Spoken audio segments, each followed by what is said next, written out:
Hello दोस्तों। कभी कभी हम शॉपिंग इसलिए नहीं करते क्योंकि हम किसी चीज़ की लेने की ज़रूरत होती है।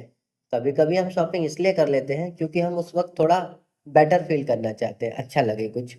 दिन हैवी होता है, काम का टेंशन होता है और मूड ऑफ होता है, या बस दिल कर रहा होता है कि कुछ नया किया जाए लाइफ में। फिर फ़ोन उठाते हैं, कोई ऐप खोलते हैं और कोई प्रोडक्ट दिखता है और एकदम से लगता है कि हाँ, ये अच्छा है, इसको ले लेते हैं। उस वक्त वो परचेज गलत नहीं लगती, बिल्कुल सही लगती है। जैसे हम खुद को रिवॉर्ड देने की कोशिश कर रहे हैं, जैसे हम पूरे दिन की थकान को एक छोटे से शॉपिंग के मूड से चेंज कर लेते हैं। लेकिन प्रॉब्लम ये नहीं है कि शॉपिंग हमेशा सॉल्व कर देती है प्रॉब्लम को। कई बार वो बस थोड़ी देर के लिए रिलैक्स फील कराती है और डिस्ट्रैक्ट करती है। और जब एक्साइटमेंट का वो मोमेंट खत्म हो जाता है, तो प्रोडक्ट तो वही रहता है लेकिन पैसा अकाउंट में से चला जाता है। सबसे डेंजरस बात ये नहीं होती कि हमें एक चीज़ खरीद ली। सबसे डेंजरस बात यह है कि हमने धीरे धीरे कुछ हैबिट बना ली है। हर बार जब मूड खराब होता है, टेंशन होता है, तो हम लोग कोई ना कोई सेल देख लेते हैं और खुद को कन्विंस कर लेते हैं वो चीज़ लेने के लिए। और धीरे धीरे हम समझते हैं कि ठीक है, जो है सही है। बस ऐसा ही हमें लगता है। हमें चीज़ें खरीदने की ज़रूरत नहीं होती, हम इमोशन में बाय करते हैं सब कुछ। अमाउंट भी ऐसा ही होता है जो ज़्यादा बड़ा नहीं लगता है, जैसे 500 या 501 या 502। ज़्यादातर जितने प्रोडक्ट्स होंगे आप देखेंगे 500 के अंदर ही आ जाते हैं। इतनी छोटी अमाउंट पर कभी अलार्म नहीं बजता। लेकिन जब ये पैटर्न रिपीट होता है, तो सिर्फ पैसा नहीं निकलता, अंदर का डिसिप्लिन भी टूटने लगता है। फिर लगता है सैलरी आती है पर टिकती नहीं, सेविंग का प्लान होता है पर बनता नहीं। और रीज़न कोई एक बड़ा खर्चा नहीं होता है, रीज़न होती है छोटी छोटी चीज़ें जो हम करते रहते हैं, जिन्हें हमें उस वक्त को रोक देना चाहिए। कोई बात नहीं बोलकर इग्नोर करना चाहिए कि इसकी ज़रूरत नहीं है।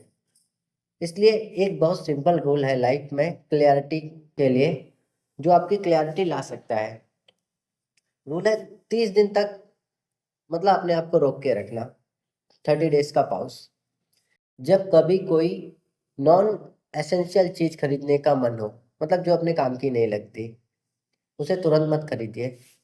बस एक काम करिए, उसका प्राइस देखिए, डेट लिखिए और खुद से कहिए मैं इस डिसीजन को 30 दिन के बाद दोबारा देखूंगा। बस इतना सा काम है। सुनने में सिंपल लगता है लेकिन इसका इफेक्ट बहुत डीप होता है, क्योंकि ये रूल आपको मना नहीं करता, ये आपको बस थोड़ा वेट कराता है। क्यों? क्योंकि उसमें टाइम लगता है तो आपको वेट करना होता है।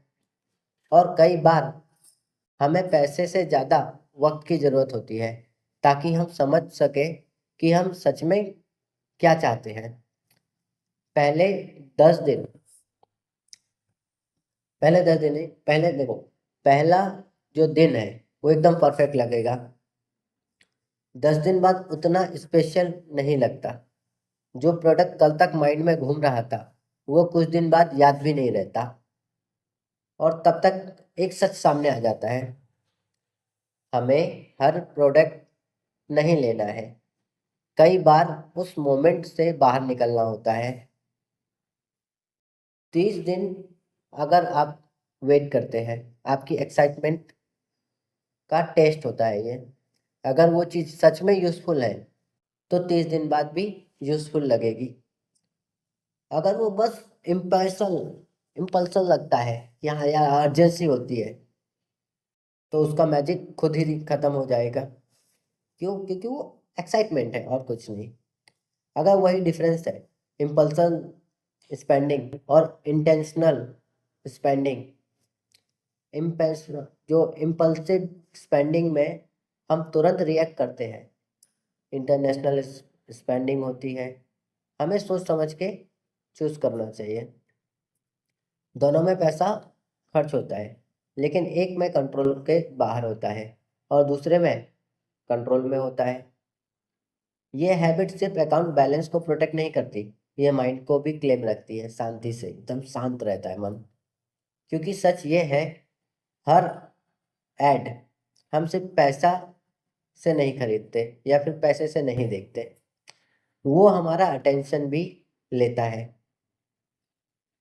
हर जो ऑफर होते हैं हमारी प्लानिंग को हिला देते हैं। हर लिमिटेड टाइम मैसेज हमारे अंदर अर्जेंसी क्रिएट कर देते हैं खरीदने की। अगर हम हर बार उस अर्जेंसी पर रिएक्ट करते रहेंगे तो लाइफ में स्टेबिलिटी लाना मुश्किल हो जाएगा। और एक हिडन बेनिफिट और है इस चीज का, जब आप रैंडम चीजें लेने का काम कम कर देते हो तो आपके पास इम्पोर्टेंट चीजों को लेने के लिए टाइम और स्पेस दोनों होता है। बेटर क्वालिटी, बेटर डिसीजन और बेटर यूज ऑफ मनी। मतलब कम खरीदना ही गोल नहीं है, सही चीजें सही रीजन से खरीदना गोल है। आज शॉपिंग बहुत इजी हो गई है। एक क्लिक में ऑर्डर, एक सेकंड में पेमेंट और कुछ ही देर में कंफर्म। लेकिन इजी जो होना है और जो वेट करना है, दोनों में फर्क है। इसलिए एक काम करिए, नेक्स्ट 30 डेज का एक प्लान बनाइए, एक एक्सपेरिमेंट करिए। जब भी कोई ऐसी चीज आपको लगती है कि अच्छी लगती है, उसे तुरंत लेना है, लेकिन उसको लेना मत। टाइम दो, 30 दिन का टाइम दो। नाम लिखो, प्राइस लिखो और डेट लिखो और 30 दिन इंतजार करो। फिर महीने के एंड में लिस्ट आराम से खोलो। कुछ चीजें देखकर लगेगा अच्छा हुआ नहीं ली, कुछ को आप बिना सोचे हटा दोगे और शायद सिर्फ एक दो चीजें ऐसी होंगी जो मन होगा या वर्थ होगा कि हाँ ये चीज लेने जैसी है। और बस वही क्लियरिटी आपको चाहिए। फाइनेंशियल प्रोग्रेस हमेशा बड़ी इनकम से नहीं आती, कई बार वो बेटर कंट्रोल से आती है। और बेटर कंट्रोल हमेशा फोर्स से नहीं होता, कभी कभी वो बस एक छोटे से ब्रेक से हो जाता है। इसलिए अगली बार कुछ भी खरीदने का मन हो तो बस एक सिंपल सवाल पूछना, क्या मुझे इस चीज की सच में जरूरत है, या महीने में कई बार ये चीज आपके साथ होगी। आपको बस लिस्ट बनानी है, रिपीट करना है, लिखना है, डेट लिखना है, दैट्स इट, और कुछ नहीं करना। फिर वही एक सवाल, क्या मुझे इस चीज की सच में जरूरत है, क्या मैं बस इस वक्त थोड़ा बेहतर फील करने के लिए वो चीज खरीदना चाहता हूँ। हो सकता है इस सवाल का जवाब आपको तुरंत ना मिले, आप बहुत अच्छे से समझ सकते हैं अननेसेसरी प्रोडक्ट जो आप चाहते हैं उसमें पाउज दे और उस चीज को बेटर वे में लेके जाए। हमेशा आपको एक ही चीज आएगी, रिपीट होगी, कि आप धीमे धीमे सारी चीजों को खरीदना बंद कर देंगे जो बेकार की है। जो जरूरत की है आप वही खरीदेंगे और बेहतर फील करेंगे। कभी कभी ऑफिस का टेंशन जरूरी है, पर उस टेंशन में आप आपका पैसा खर्च करो ये जरूरी नहीं है। इसलिए ऑफिस पे हो, ऑफिस को रखो, घर पे हो, घर की चीजों को रखो। बैलेंस बनाओ लाइफ में भी और अकाउंट में भी। जैसे जैसे आपका लाइफ बैलेंस बनेगा वैसे वैसे अकाउंट बैलेंस बनेगा। अकाउंट बैलेंस बनाने के लिए छोटी छोटी चीज़ों को बस इग्नोर करना है। कोई भी चीज़ है, ब्रेक ले लो, 30 दिन, 40 दिन, आपकी मर्जी। उस हिसाब से आप उस चीज़ की प्रैक्टिस करो। धीमे धीमे आप उस लेवल पे पहुंच जाएंगे जिस लेवल के लिए आप तैयारी कर रहे हैं। होप आपको ये वीडियो अच्छी लग रही है। मुझे नीचे कमेंट में ज़रूर बताएं आप ऐसी कौन कौन सी शॉपिंग करते हो जिसकी वजह से आपको दिक्कत हो जाती है। यही से आपकी लाइफ में चेंज स्टार्ट होगा और बेहतर लाइफ, बेहतर वर्जन के लिए आप तैयार होंगे। मैं ऐसे ही फाइनेंशियल वीडियोस आपके पास लाते रहूँगा। छोटी छोटी हैबिट्स को चेंज करने के, छोटे छोटे बहुत से इन्वेस्टमेंट हैं वो भी इग्नोर करने होते हैं, मैं उनके लिए भी वीडियोस बना के आपके सामने लाता रहूँगा। और ये कोई बाय और सेल रिकमेंडेशन नहीं है, सो जब भी आप कोई इन्वेस्टमेंट करते हैं या बाय सेल करते हैं तो अपने फाइनेंशियल एडवाइजर की सलाह जरूर लें। और बस आपका प्यार बनाए रखें। Thank you.